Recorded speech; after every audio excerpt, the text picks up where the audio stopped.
The massive ship hung in the darkness beyond Earth's moon, invisible to human eyes.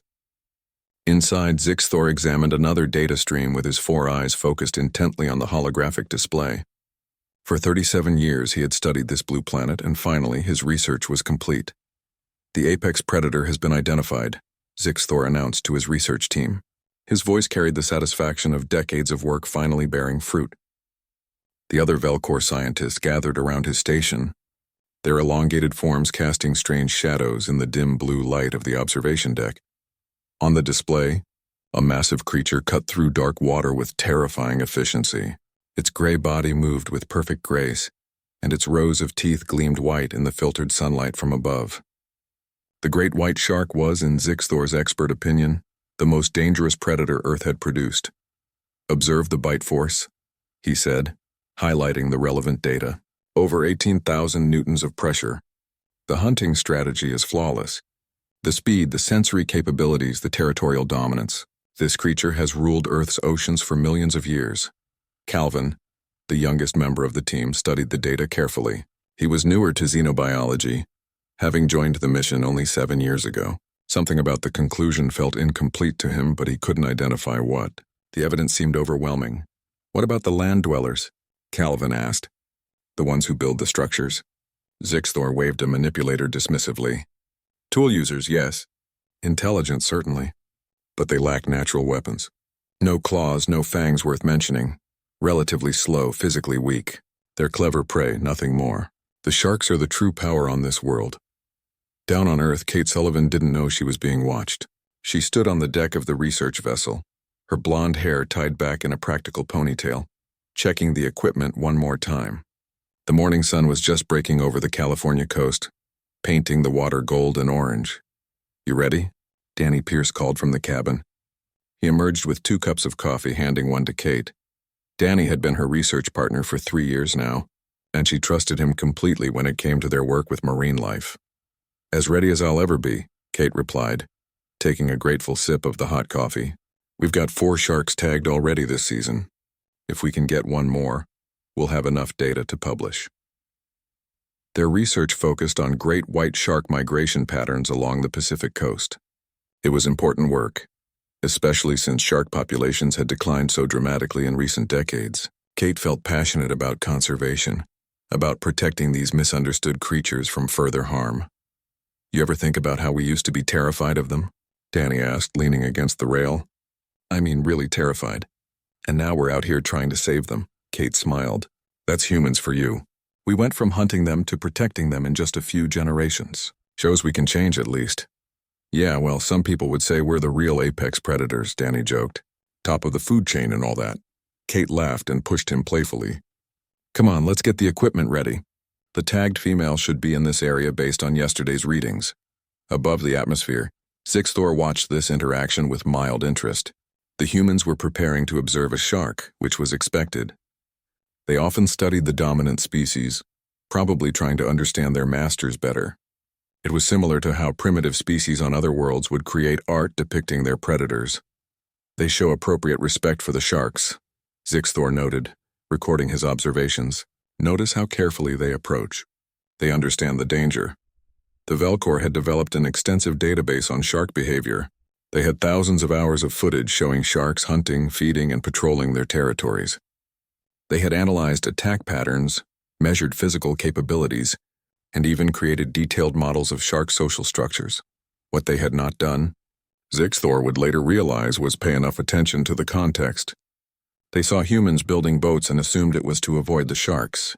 They saw humans fishing and assumed it was tribute to the dominant species.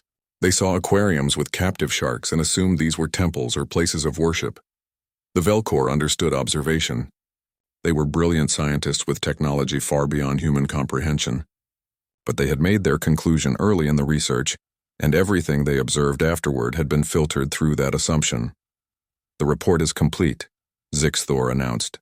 "Earth's dominant predator species, Carcharodon carcharias, the great white shark. Threat level, moderate. Recommendation: humans may be contacted as secondary intelligent species, but sharks must be acknowledged as planetary authority." The other Velcor scientists indicated their agreement. Calvin hesitated, then added his approval as well. He was young and inexperienced. If the senior researcher said the work was complete, who was he to argue? "We will present this to the Galactic Council," Zixthor continued, "and then we will initiate first contact. It is time for Earth to learn it is not alone in the universe." Back on the research vessel, Kate had successfully located the tagged shark. She watched the tracking monitor as the signal moved steadily through the water. The shark was hunting, probably looking for seals near the rocky outcrops to the north. "Beautiful, isn't she?" Kate said softly. "Millions of years of evolution, perfectly adapted to her environment." "Until we came along," Danny added. "We've reduced their numbers by 70% in the last 50 years? Kate nodded grimly. "That's why this work matters. We need to understand them to protect them. They're not the monsters people think they are. They're just animals trying to survive in a world we've changed." Neither of them noticed the brief shimmer in the sky above, a momentary distortion that could have been heat waves or atmospheric interference. The Velcor ship had moved closer to get better readings, and its cloaking field had flickered for just a moment. In the Velcor observation deck, Zixthor began preparing the first contact protocols. It would be a delicate operation. They would need to identify shark representatives, establish communication, and navigate the complex relationship between sharks and humans. It would be challenging, but Zixthor had done this before on other worlds. He had no idea that he was about to make the most embarrassing mistake of his long career. No idea that the creatures he had dismissed as clever prey were actually the ones who decided which predators lived and which ones didn't. No idea that the real apex predator of Earth wasn't the... The morning started like any other at the United Nations headquarters in New York. Security guards checked badges. Diplomats hurried to meetings, and the usual business of international relations continued in dozens of languages. Then every communication system in the building went active at once. Commander Lisa Hayes was in her office at the Earth Defense Coalition when the alerts started flooding in. The EDC was a relatively new organization, formed 5 years ago when the major nations had finally agreed that space defense needed coordination. Until 3 minutes ago, it had been mostly a symbolic position. "Commander, you need to see this," her assistant called from the communications center. Lisa ran down the hallway, her heart pounding. The tone in his voice told her this wasn't a drill. The main screen showed a transmission being broadcast on every frequency humans used. Television stations had cut to emergency broadcasts. Radio stations had gone silent except for the message. Even cell phones were displaying the same image. It was a ship. Massive, organic-looking, nothing like the rockets and shuttles humans had built. And beside it, floating in space, was an image that made Lisa's blood run cold. Not because it was alien and frightening, but because it was utterly familiar. A great white shark. "What am I looking at?" Lisa asked quietly. "First contact, ma'am," the technician replied. "And I think they want to talk to the sharks." The message repeated in multiple languages, the translation clearly done by advanced computers. "We are the Velcor Collective. We come in peace to establish relations with the dominant predator species of Earth. We have observed your world for many cycles. We wish to speak with your leaders. We have sent images of your kind so there is no confusion." Peter Grant arrived 20 minutes later. He was the UN's chief linguist, a thin man with gray hair and glasses that he constantly adjusted when he was nervous. Right now he was adjusting them every few seconds. "They think sharks are in charge," Peter said, staring at the message playback. "They've been watching us for decades, and they think sharks are in charge. How is that possible?" Lisa demanded. "We have cities, spacecraft, nuclear weapons. How could they miss all of that?" "I don't know," Peter admitted. "But look at their phrasing. Dominant predator species. Maybe they were looking for the wrong thing. Maybe they assumed the best hunter would be the leader." The Velcor ship waited in orbit for a response. Inside, Zixthor was growing increasingly frustrated. The humans kept sending messages, but no sharks had come forward. He had expected the intelligent prey species to facilitate communication, but instead they seemed confused. "Perhaps the sharks need time to select representatives," one researcher suggested. "Perhaps," Zixthor agreed, though he was beginning to feel uneasy. "Give them one more planetary rotation. Then we will send a shuttle down to retrieve shark representatives ourselves." Calvin studied the human communications carefully. Something was wrong. The humans weren't acting like subordinate species. Their messages had a tone of authority, of control.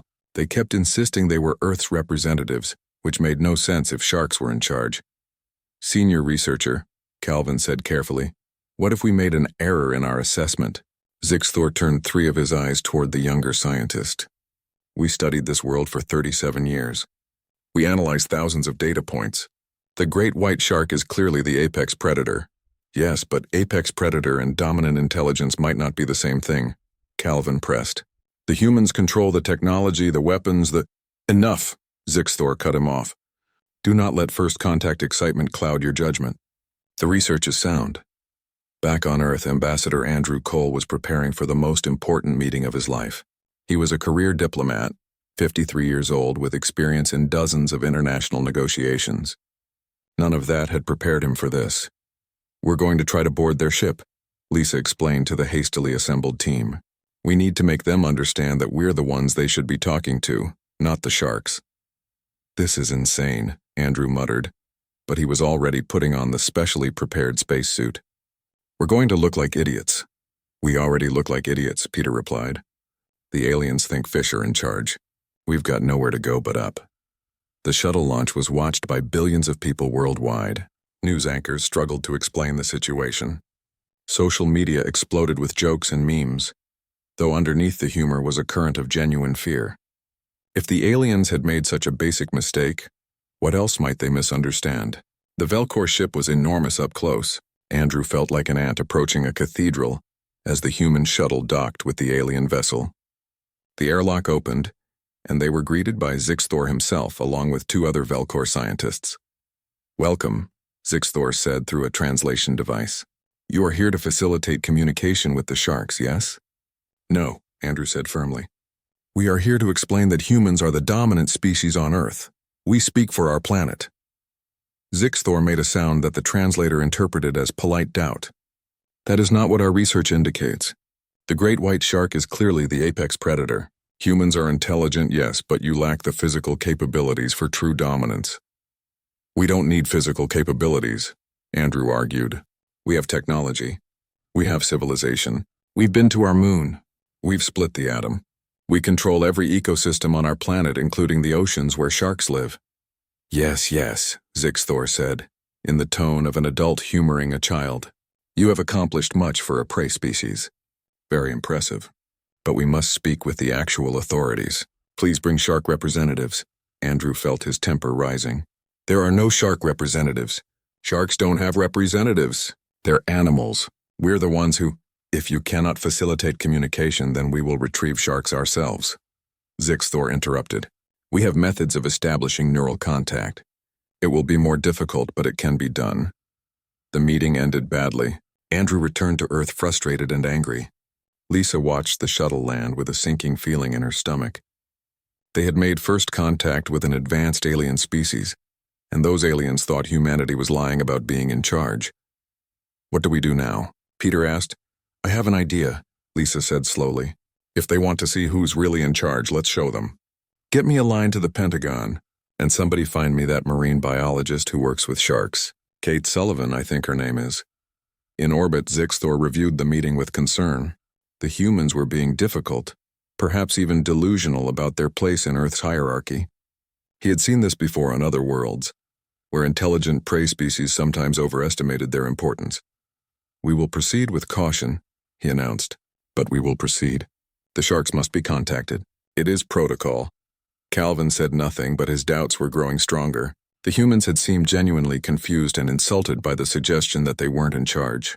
Their technology was impressive, far more advanced than the Velcor had initially assessed. And there was something in their body language, in the way they spoke, that suggested they were used to being obeyed. The misunderstanding was deepening, and neither side fully understood just how wrong things had gone. The Velcor were convinced they were right, backed by decades of research. The humans were convinced the aliens were idiots, unable to see the obvious truth. And somewhere in the Pacific Ocean, a great white shark that Kate had tagged years ago swam peacefully through the water, completely unaware that an alien species thought it was supposed to be running the planet. The Velcor research vessel descended into Earth's atmosphere under cover of night. Zixthor had decided that direct observation was necessary. If the humans wouldn't cooperate, the Velcor would gather their own shark representatives. They had done this before on other worlds, capturing samples of dominant species for communication attempts. The ship hovered over the Pacific Ocean, its sensors scanning the dark water below. Within minutes, they located several great white sharks. Using carefully calibrated force fields, they lifted 3 specimens from the ocean and brought them into specially prepared tanks aboard the vessel.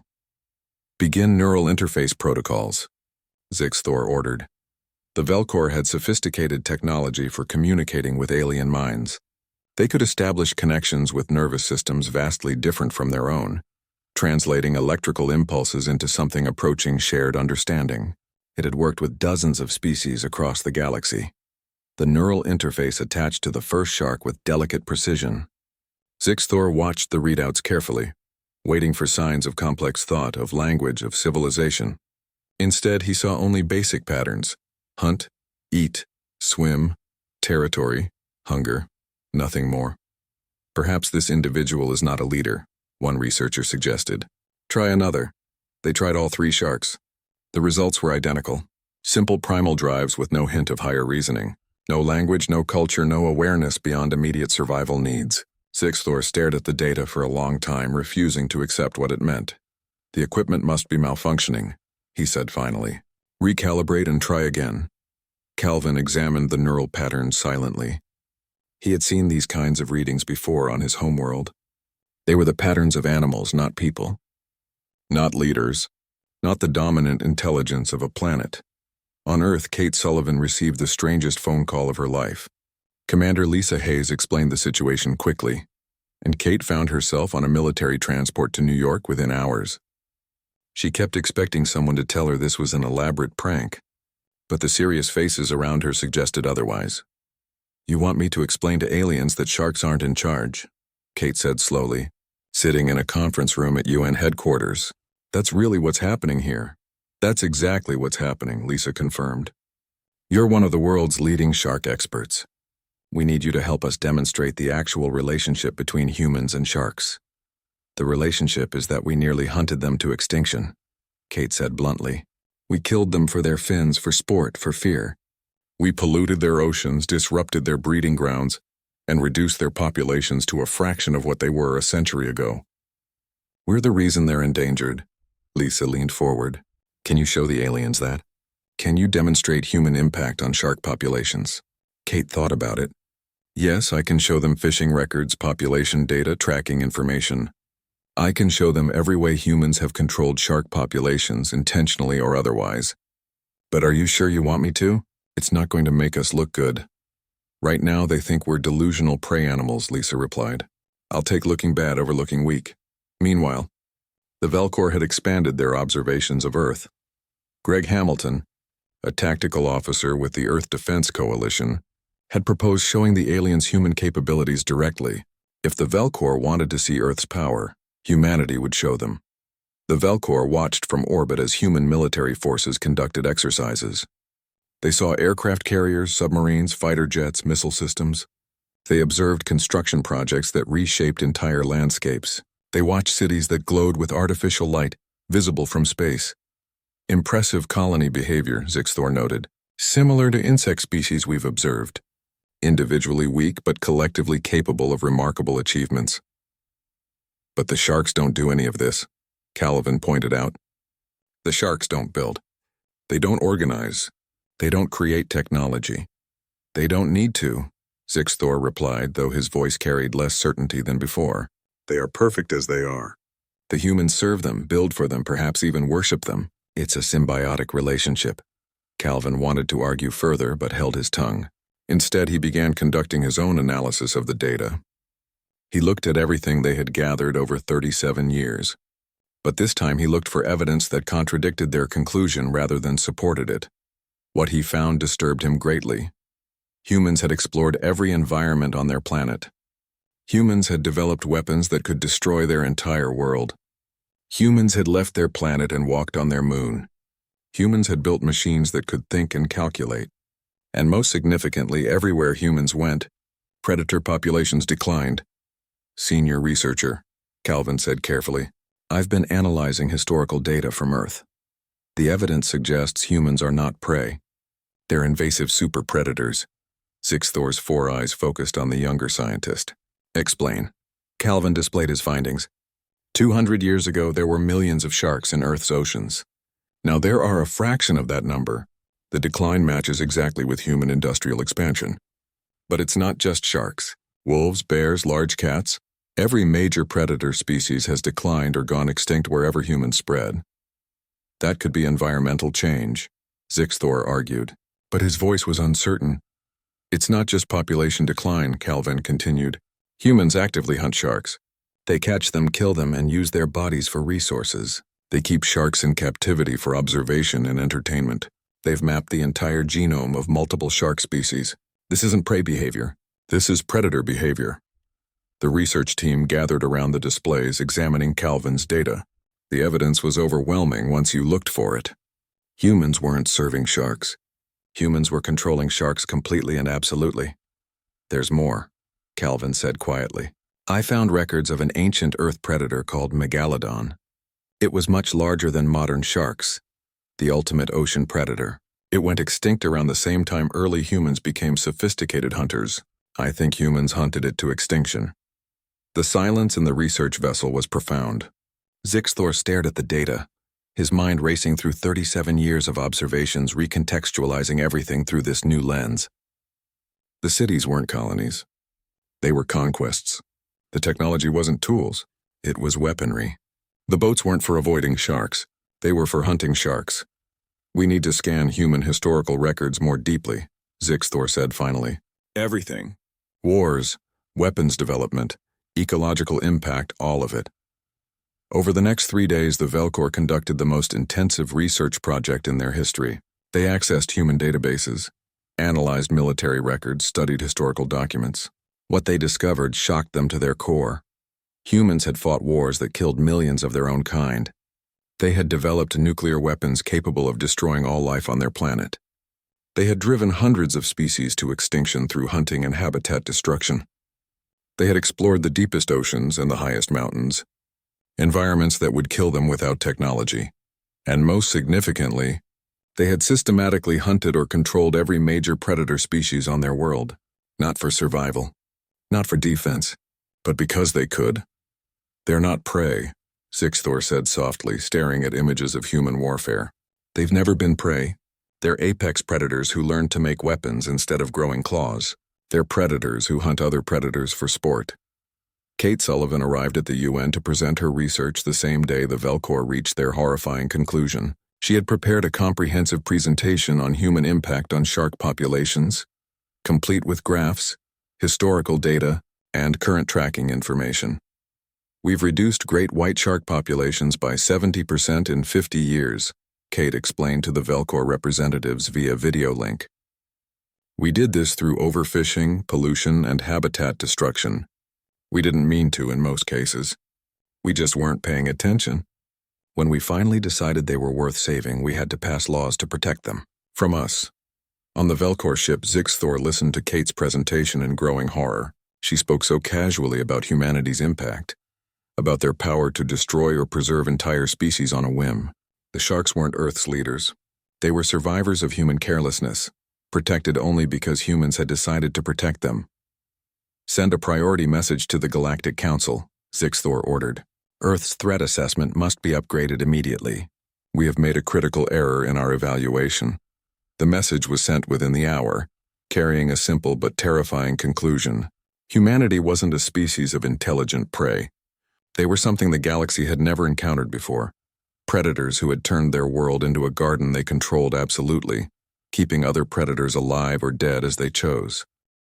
The Galactic Council chamber was designed to hold representatives from 83 different species, each adapted to wildly different environments. The emergency session call had brought them all, from aquatic species in pressure suits to energy beings that existed as controlled plasma. The subject of discussion was Earth, and the mood was tense. Sixthor stood before them, all four of his eyes dim with exhaustion and embarrassment. Beside him, Calvin had prepared visual aids showing the evidence they had gathered.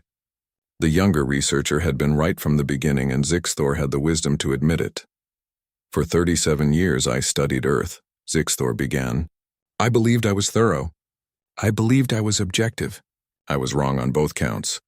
The council members listened as he explained their mistake, how they had focused on physical predation rather than intelligent dominance, how they had misinterpreted human behavior as prey-like caution rather than predatory calculation, how they had dismissed human achievements as simple tool use rather than recognizing them as weapons of conquest. Show them the warfare data, Counselor Vexnar requested. She was from a peaceful species that had evolved on a world with no predators, and she found the concept of organized violence difficult to comprehend. Calvin displayed images from human history, ancient battles with swords and spears, medieval sieges with catapults and crossbows, modern warfare with tanks, aircraft, and missiles, nuclear explosions that had scarred Earth's surface. The progression was clear, a species that had turned conflict into science and killing into art. This is normal for them? Another counselor asked in disbelief. This is their history, Zixthor confirmed. They have fought wars continuously throughout their recorded civilization. They have developed increasingly efficient methods of killing not only other species, but their own kind. And recently they have tried to stop doing this, which may be the most alarming thing of all. Why is their attempt at peace alarming? Vexnar asked. Because it means they are capable of controlling their predatory instincts, Calvin explained. They are aware of what they are and are actively trying to change it. This suggests a level of self-awareness we rarely encounter in predatory species. The council chamber erupted in discussion. Some species argued for immediate quarantine of Earth, sealing off the solar system until humanity either destroyed itself or evolved beyond its violent nature. Others suggested preemptive military action, though the whisper of that idea drew sharp rebukes from the more peaceful members. Back on Earth, Lieutenant Commander Ryan Foster was preparing a different kind of presentation. Lisa Hayes had requested a full briefing on human military capabilities to present to the Velcor. Ryan had spent 3 days compiling the information, and he wasn't sure if he should be proud or terrified of what it revealed. We need to be honest with them, Lisa had said. No more surprises. If they're going to understand us, they need to understand all of us. Ryan stood in the conference room with the Velcor representatives displayed on the main screen. Ambassador Andrew Cole was there, along with Kate Sullivan and Peter Grant. They had become an unofficial first contact team over the past week. You asked about human capabilities, Ryan began. Here's the truth. We have approximately 13,000 nuclear weapons on our planet, each one capable of destroying a city. We have conventional militaries with millions of personnel. We have weapons systems that can strike targets anywhere on our world within minutes. We have developed biological and chemical weapons so terrible that we agreed to never use them, though we keep samples just in case. He paused, watching the Velcor representatives process this information. But here's what you really need to understand. We developed all of this to use against each other, not against external threats. Against ourselves. Why? Zixthor asked, the translator barely capturing his confusion. Because that's what we do, Ryan replied simply. We compete, we fight. We test ourselves against each other. We're hardwired for it, and we've turned it into every aspect of our civilization. Sports, business, politics, even our entertainment is based on conflict. But you've also created art, Calvin interjected. Music, literature, visual expression. You have philosophy and science that isn't just about warfare. That's true, Kate spoke up. We're complicated. We can be incredibly violent and incredibly gentle, sometimes the same person in the same day. We nearly drove great white sharks to extinction, and now some of us dedicate our lives to saving them. We've fought wars that killed millions, and we've also created medicine that has saved billions. Andrew leaned forward. You need to understand something about humans. We're not one thing. We're not just predators or just peaceful. We're both constantly, and we're aware of it. That's why we create laws and ethics and try to be better than our instincts tell us to be. In the Galactic Council chamber, Counselor Vexnar reviewed the new data that had just arrived from Zixthor's team. She saw the images of human cities, the vast networks of roads and technology, the infrastructure that connected billions of individuals. She saw schools and hospitals alongside military bases. She saw nature preserves next to industrial complexes. They are trying to manage themselves, she said thoughtfully. They recognize they are dangerous and they are actively working to control it. That doesn't make them safe, argued Counselor Zor, representing a species of natural predators. It makes them unpredictable.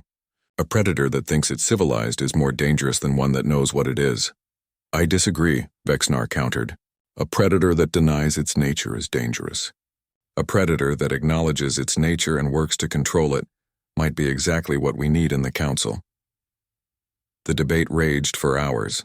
Species that had evolved without predation found humanity terrifying. Species that were natural predators themselves saw humans as competition or potential allies. Species that had developed technology before they developed beyond their primitive instincts saw in humanity a reflection of their own difficult histories. Finally, Zixthor was called to speak again. I have a proposal, he said, one that may satisfy both those who fear humanity and those who see potential in them. He explained his idea carefully. The Velcor would establish a cultural exchange program with Earth. They would serve as guides and observers as humanity learned about the galactic community. In return, humans would share their unique perspective on predation, evolution, and the struggle between instinct and intelligence. We made a mistake in our assessment, Zixthor admitted. But that mistake has taught us something valuable. We looked for physical predation and missed intelligent predation. We looked for tooth and claw and missed tool and weapon. How many other species might we have misunderstood? Humans could help us understand predatory intelligence in ways we never have before. Calvin added his own thoughts. Humans are dangerous, yes, but they are also aware they are dangerous. They study their own violence. They try to understand their own aggression. They are, in their own way, trying to evolve past their predatory nature while still acknowledging it. That is extraordinary, the Council voted. It was close, with some species abstaining entirely because they couldn't decide how they felt. But in the end, the motion passed. Earth would be offered provisional membership in the galactic community, with strict monitoring and the Velcor serving as cultural liaisons. On Earth, Lisa Hayes received the news with mixed emotions. They had achieved first contact, but the terms made it clear that humanity was being accepted with significant reservations. They were on probation, essentially, with the galaxy watching to see if they could control their own nature. We're in, she told the team, but they're going to be watching us very carefully. Can you blame them? Ryan asked.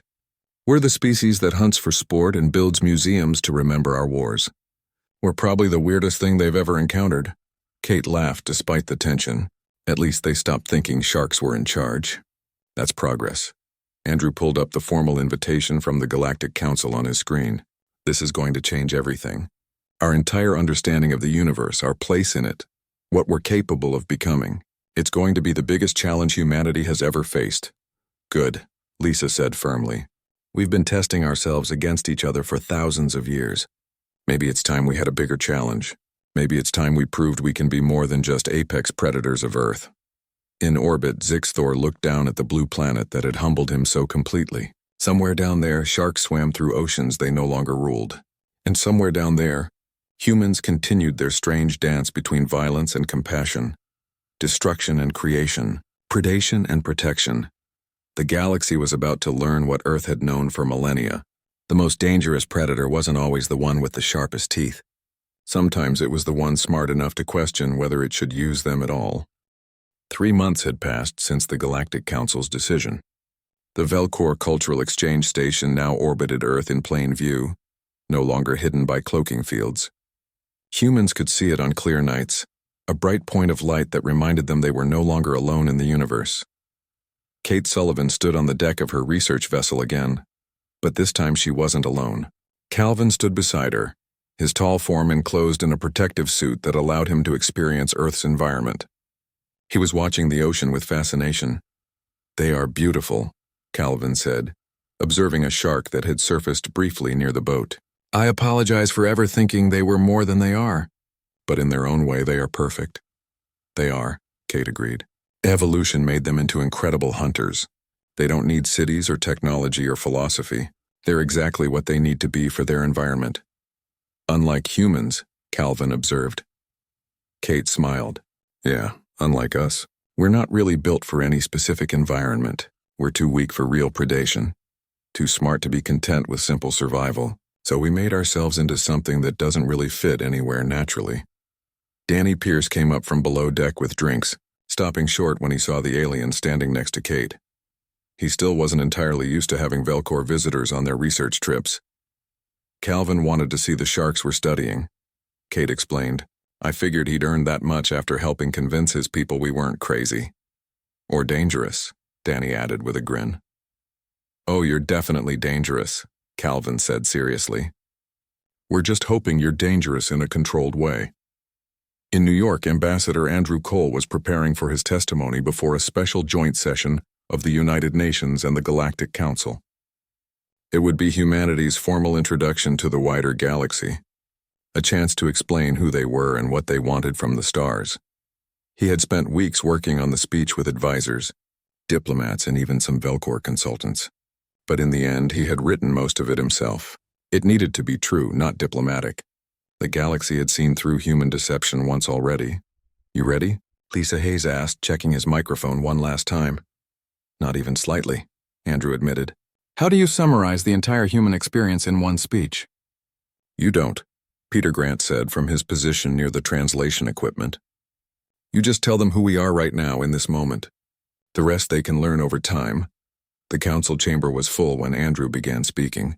Representatives from 83 species watched, some with interest, some with suspicion, all with curiosity. The strange predators from Earth were about to explain themselves. Members of the Galactic Council, Andrew began. 3 months ago, you learned that humans are Earth's dominant species, not the sharks you had been observing. I imagine that was surprising, perhaps embarrassing for the researchers involved. But I'm grateful for that mistake because it taught us something important about first impressions and assumptions.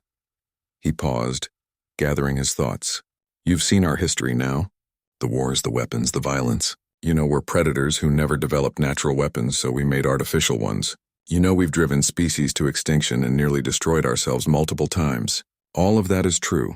But let me tell you what else is true.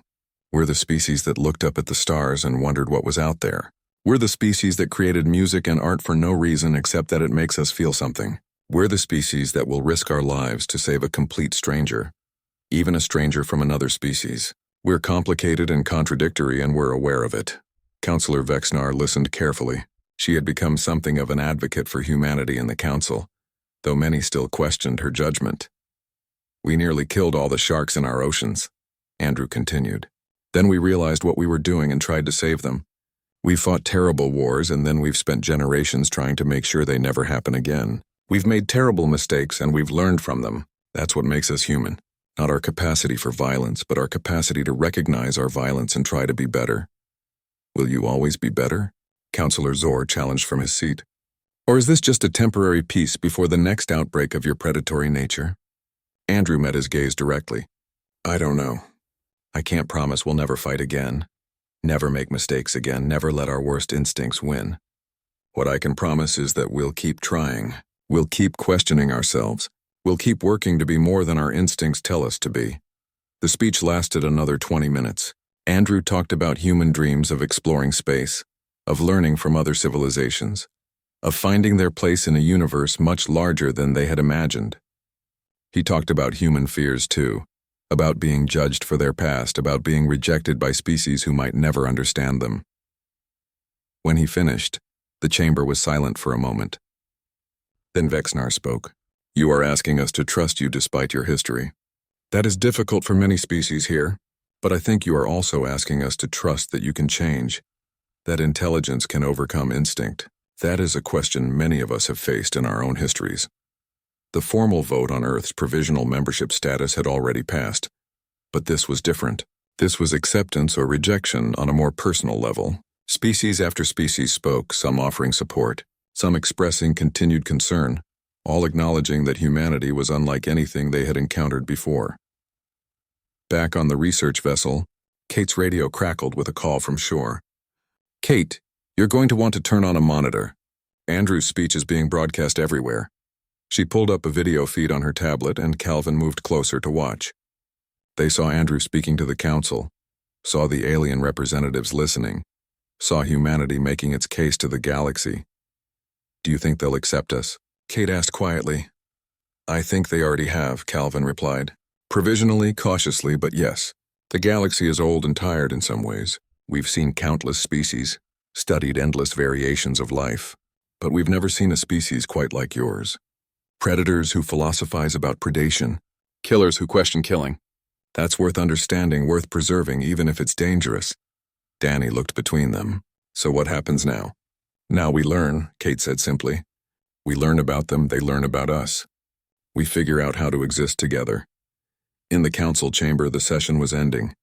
Zixthor approached Andrew as the formal proceedings concluded. Thank you for your honesty, the Velcor researcher said. And thank you for forgiving my mistake. Everyone makes mistakes, Andrew replied. You were looking for the wrong thing, but at least you were looking. That's more than humans did for most of our history. We never even wondered if we were alone until recently. You're not alone anymore, Zixthor said. For better or worse, you're part of the galactic community now. I hope we can learn from each other. Commander Lisa Hayes watched the proceedings from her office at the Earth Defense Coalition. The organization had grown significantly in 3 months, now including liaison officers from several alien species and communication systems that reached beyond Earth's solar system. It was overwhelming, but also exhilarating. What do you think? Ryan Foster asked from the doorway. I think we're about to find out what humanity is really capable of, Lisa replied. Not just destruction or survival, but growth. Real growth beyond our planet and maybe beyond our nature. Ryan nodded. We've been apex predators on Earth for thousands of years. Now we're the newcomers in a galaxy full of other intelligent species. That's going to take some adjustment. Good, Lisa said firmly. We've been too comfortable for too long. This will push us, challenge us, force us to be better. That's what we need. Months later, Kate would remember this period as the turning point. The moment when humanity stopped being just Earth's dominant species and became something more. They had learned they weren't alone. They had learned they were feared and misunderstood. And they had learned they had a choice about what to do with that knowledge. She stood on the deck of her research vessel, watching the sunset with Calvin.